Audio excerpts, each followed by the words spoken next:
I got a message with the condition of somebody who was on the barge Papa 305. The real life tale of what exactly happened to him. I think many of you must have read this, but I thought let me make this video for people to realize in detail what exactly this person has gone through when a ship starts sinking. So this is a real life tale of this person who was among the 261 people on board the barge Papa 305.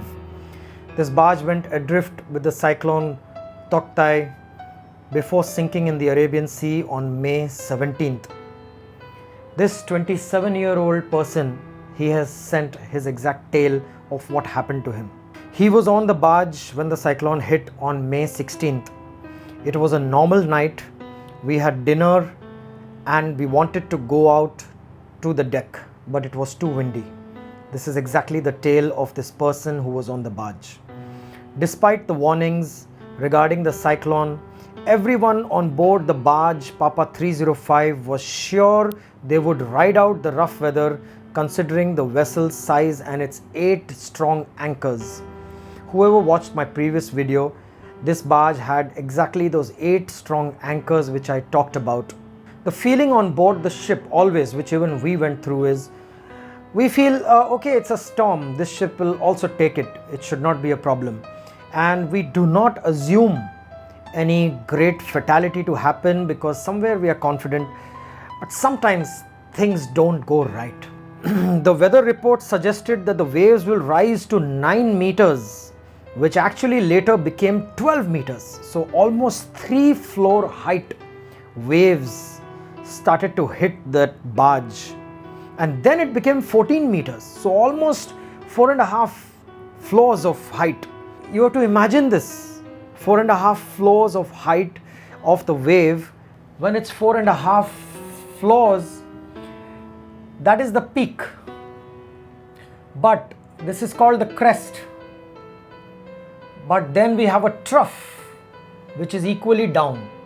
So really speaking, what you face as a swell is going to be almost 20 meters.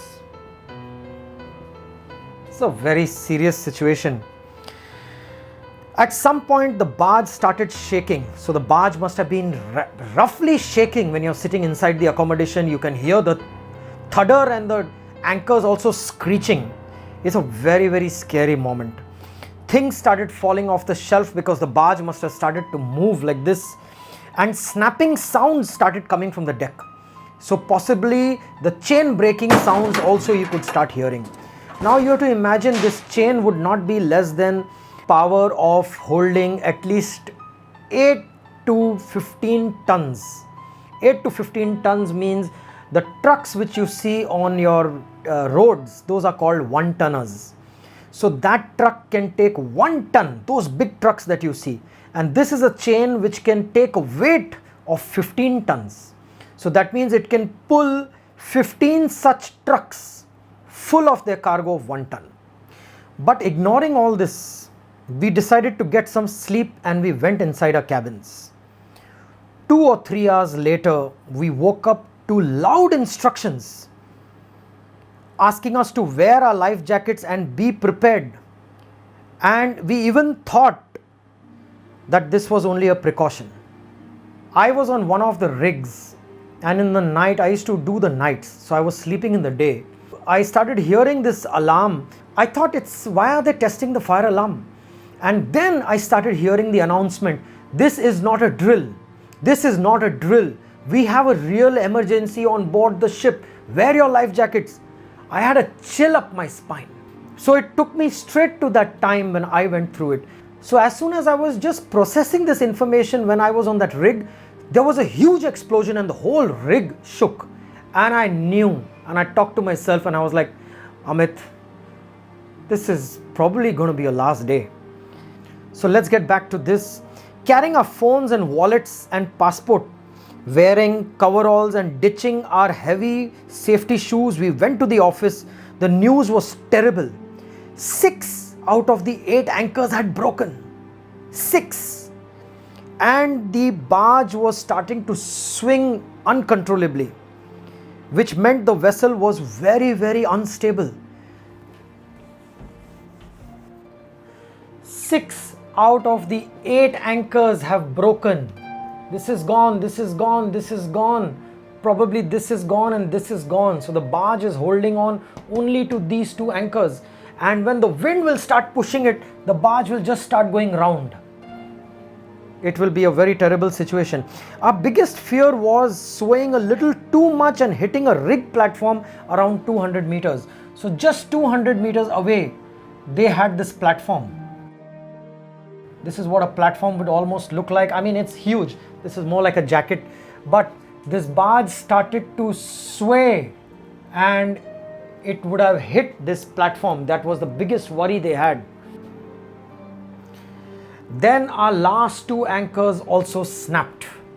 And when the barge lost its last 2 anchors, the barge started to just sway like this.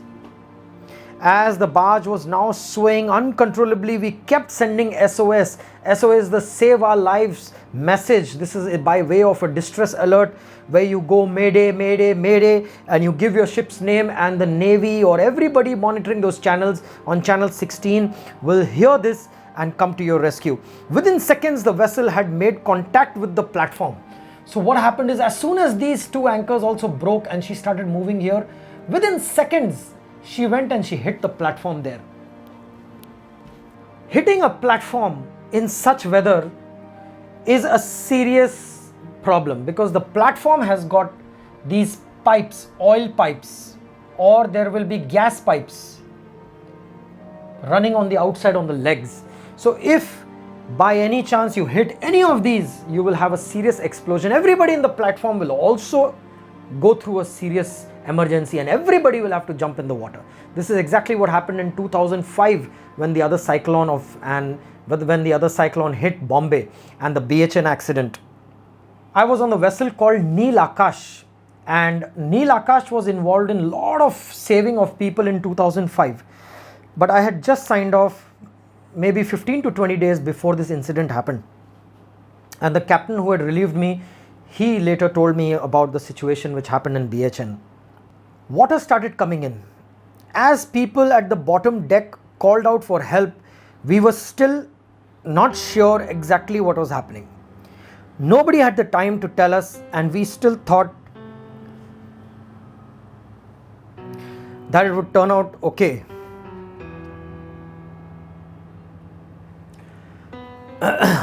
Water started coming in.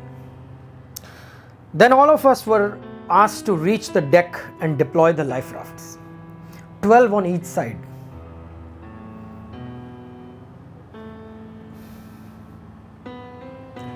But as we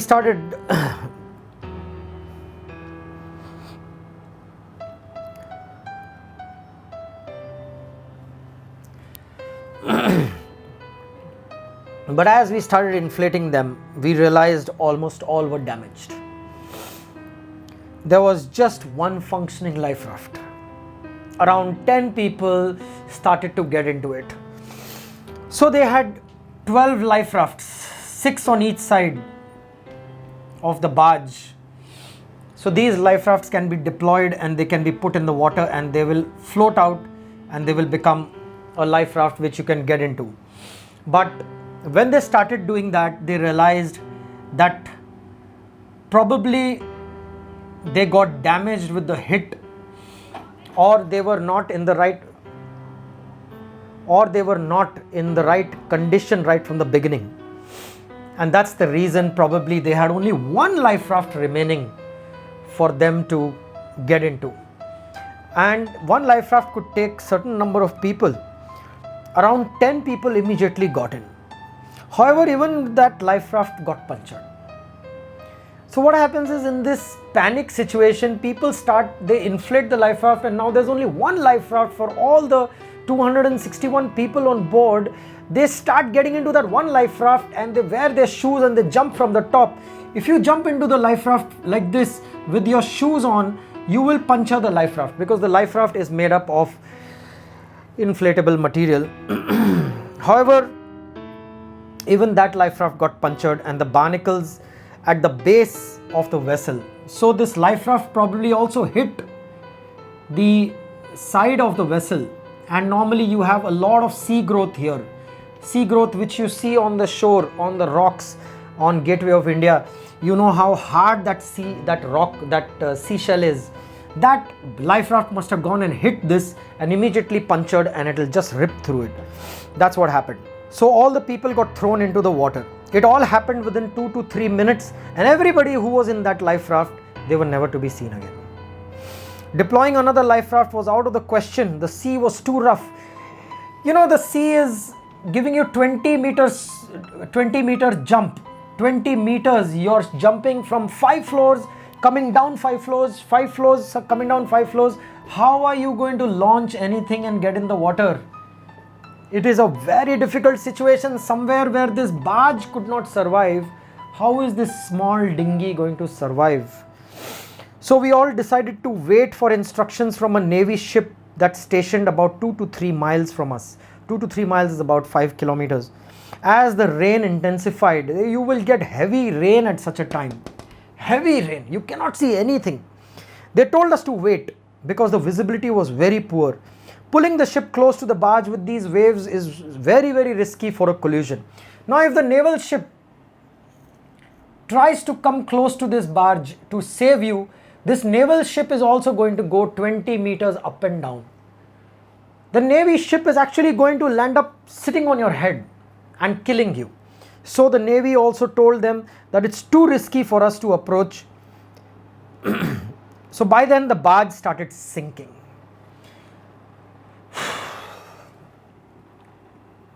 Because it has hit here, the barge was damaged and water started coming into the barge, and this barge started sinking.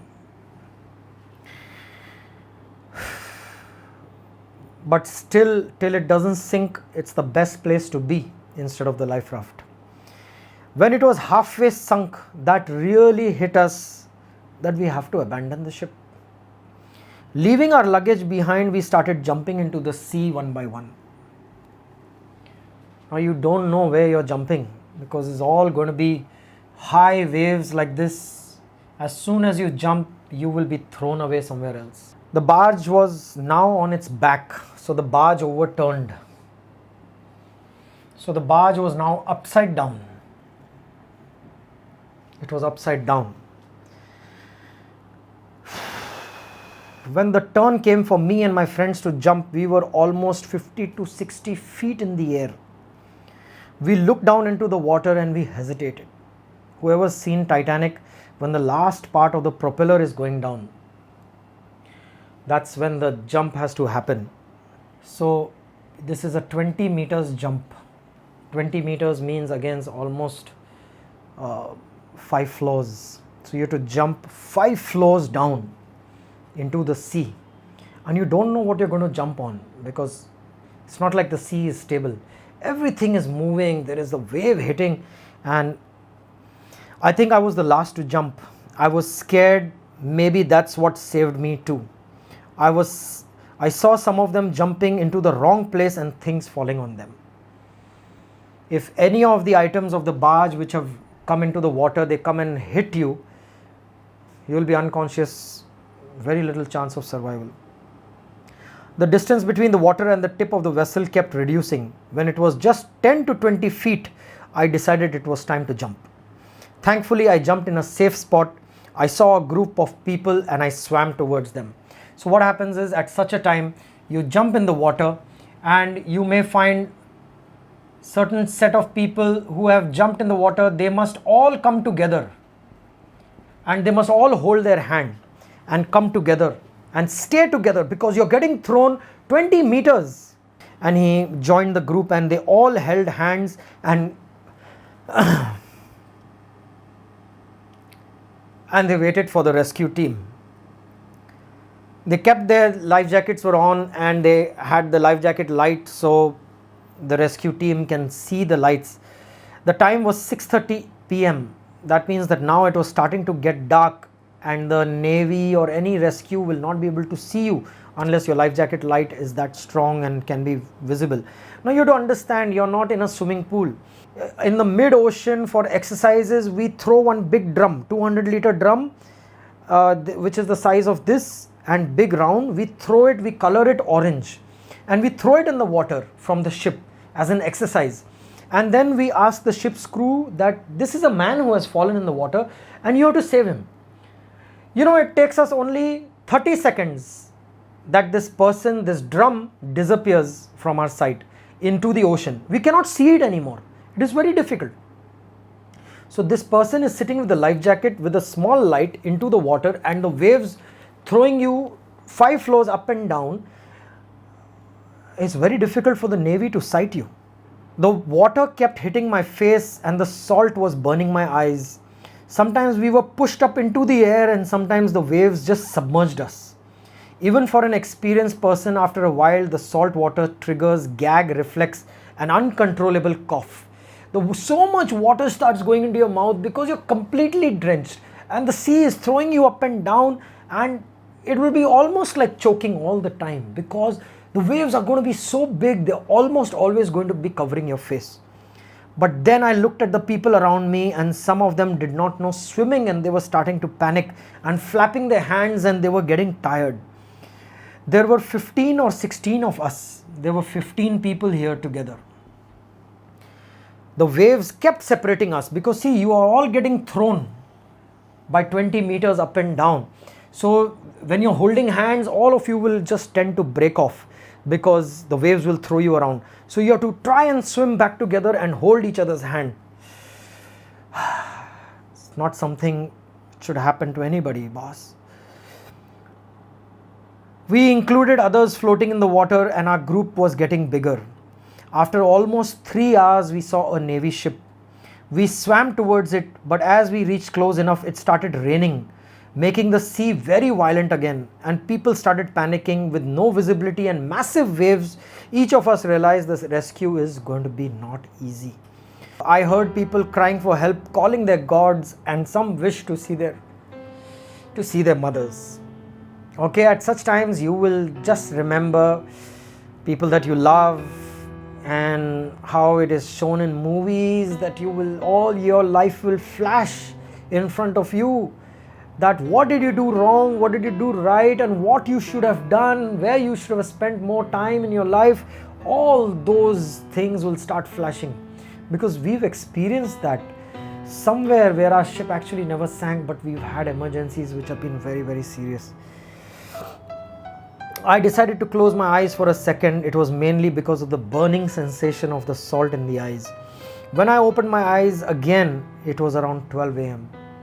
That means this person was in the water, and after 6:30 p.m. now it was midnight, and maybe during the night or during those hours he got so tired that he just closed his eyes and he actually did not know, and it was 12 in the night.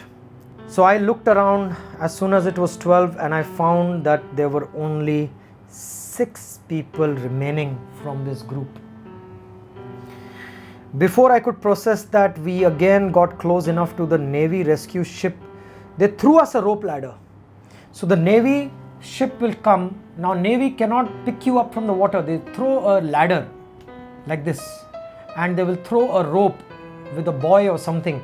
And then you have to come closer and you have to climb up, because how do we pick you up? Navy cannot lower a small boat because that boat will just disappear in 1 second. So you have to come to this ladder and you have to climb up the ship. As soon as you hold the ladder, of course, they will have ways to just pull you up. So I saw people pushing each other and trying to step on the ladder, and I was the last person to climb. Just when he was climbing, the person on top, his leg hit him and he again fell back in the water. Thrown in the water, I kept looking for something to keep me afloat. So I saw a boy.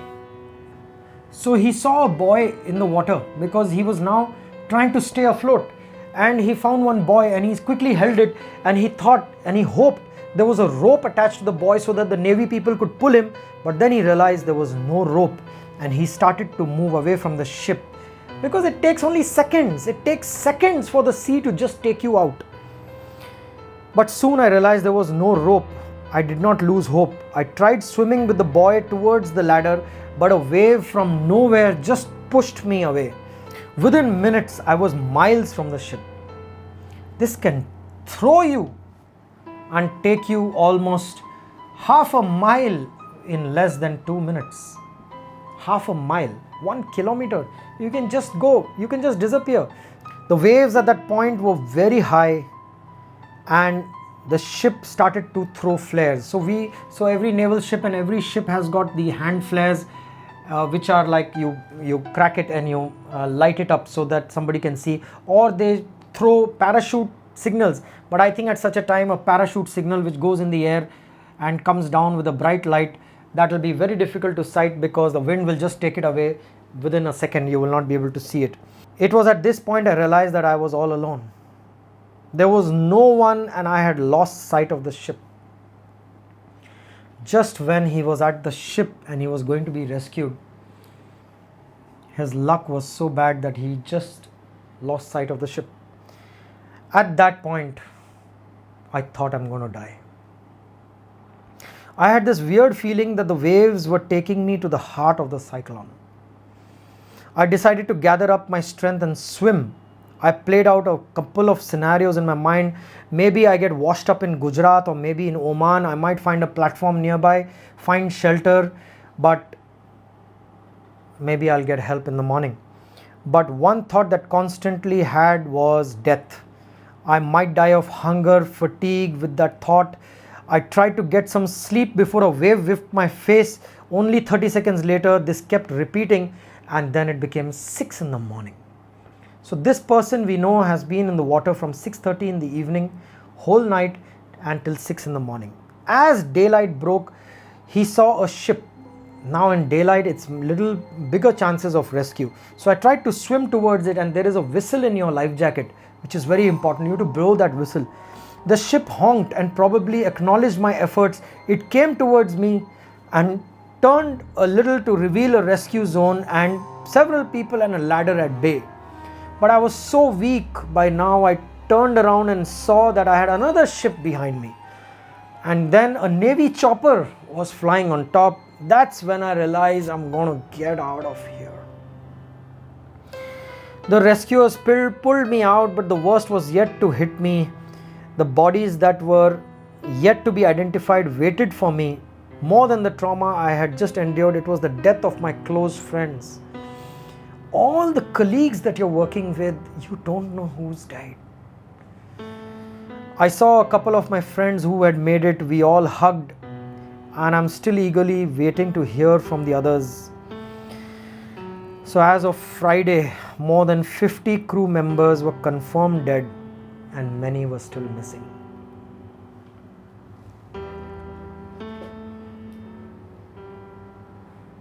This story is not for you to be scared of Merchant Navy, but it's for you to realize it is a fact. This can happen.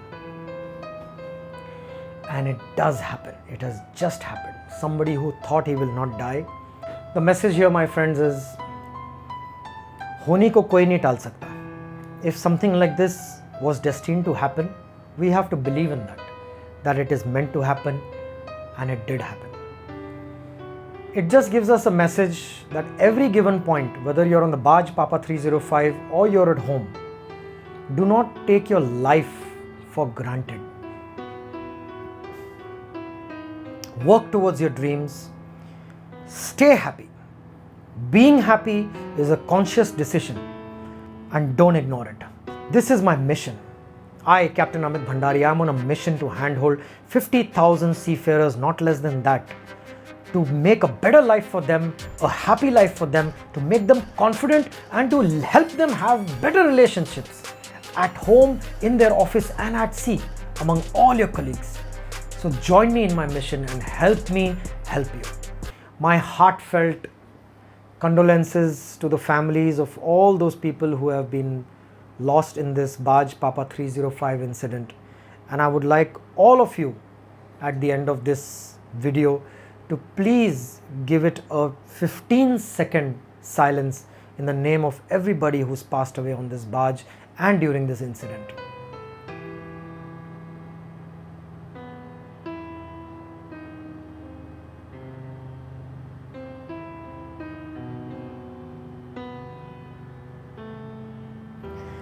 Thank you so much, everybody. Enjoy your life because life is short. Bye-bye.